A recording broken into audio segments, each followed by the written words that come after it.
I never thought I'd come back here, to Derry, this small, quiet town where the air always smelled of wet asphalt and rusted swings.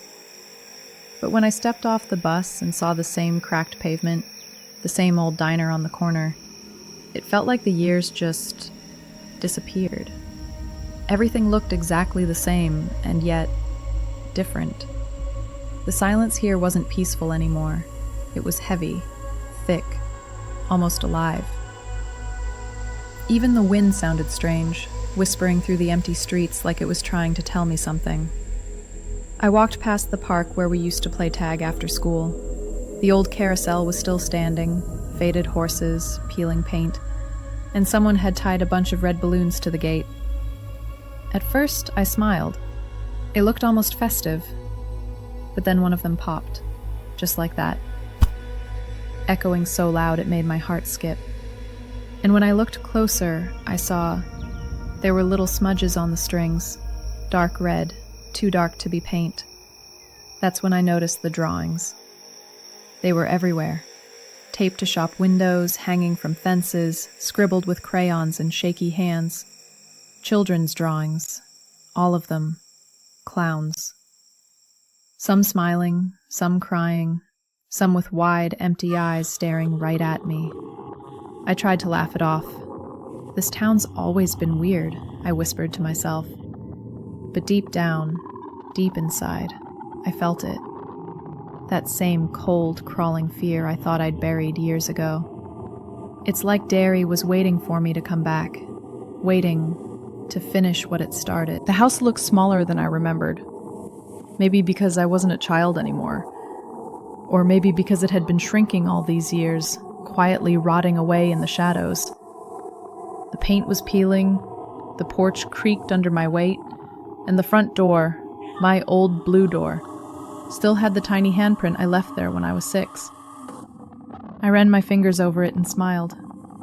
For a moment, it felt like the house remembered me too. But when I turned the handle, the door groaned like something alive waking from a long sleep. Inside, everything was exactly where I left it. The living room, the cracked mirror, the old photograph of my parents still hanging crooked on the wall. Dust floated in the sunlight like slow snow.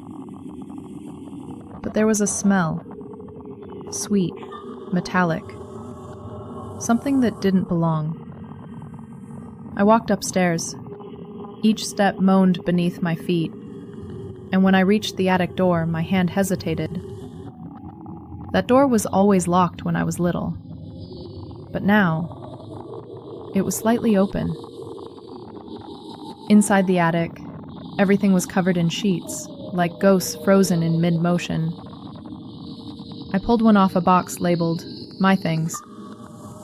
Inside, I found my old stuffed bear, some crayon drawings, and a red balloon. Deflated, dusty, but still tied to a string.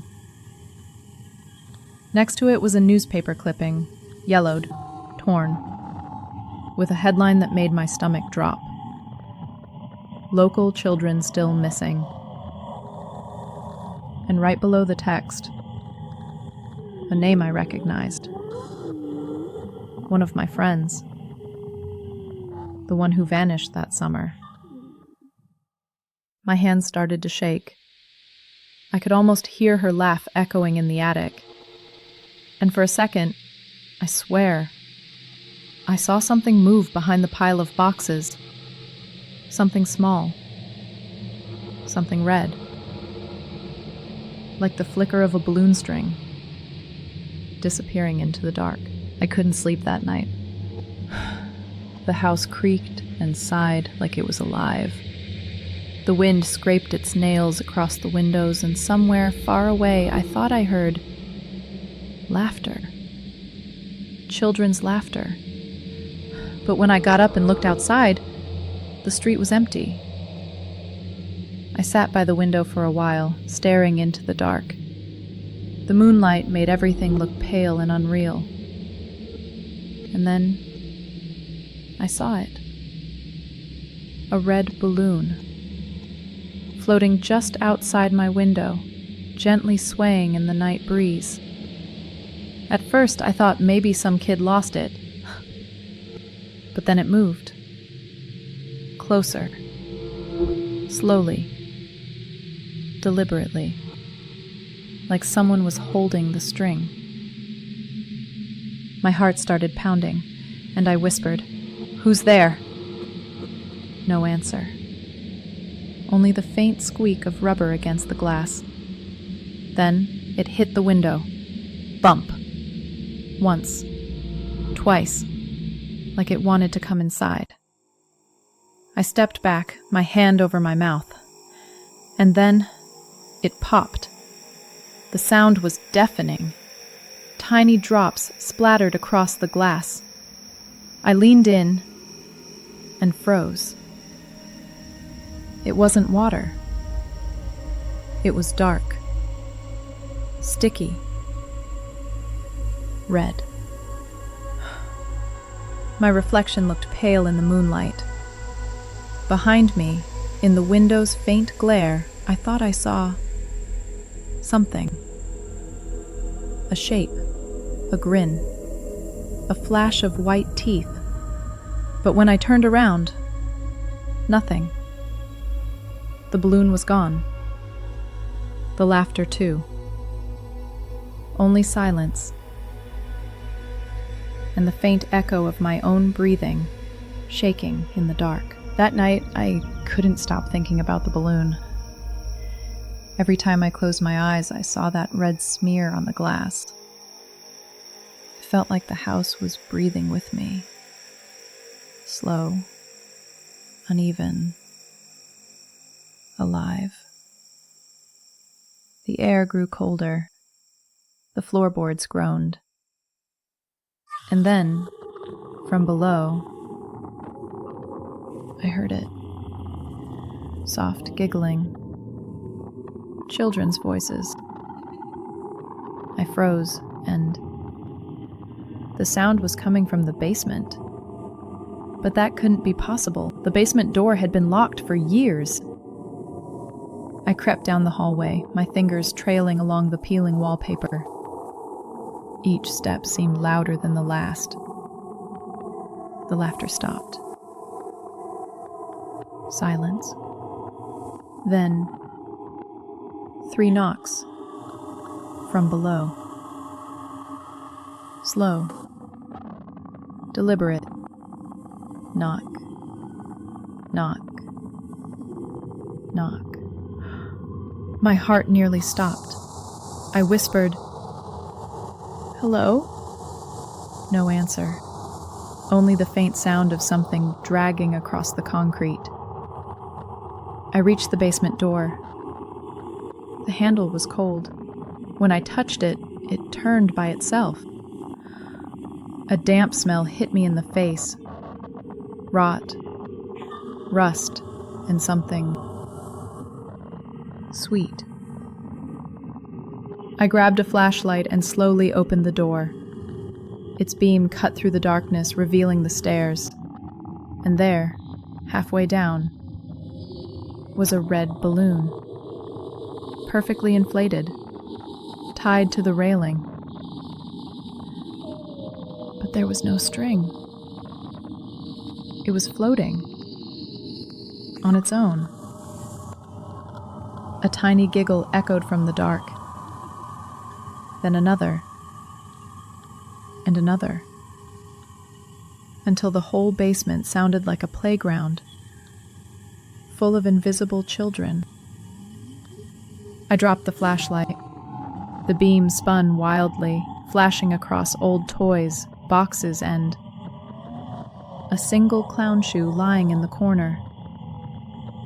When the light stopped moving, I saw them. Tiny shadows, dozens of them, standing perfectly still. And right behind them, a tall figure, smiling. I knew I shouldn't have gone down there, but something was calling me. The sound, it wasn't just a noise. It whispered my name. Lena. I froze. Every muscle in my body screamed, "Run!" But I just couldn't. The air was thick, damp, heavy, like the house itself was breathing.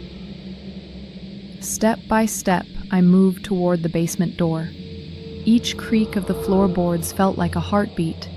Mine or the house's, I couldn't tell anymore. When I opened it, the light flickered out.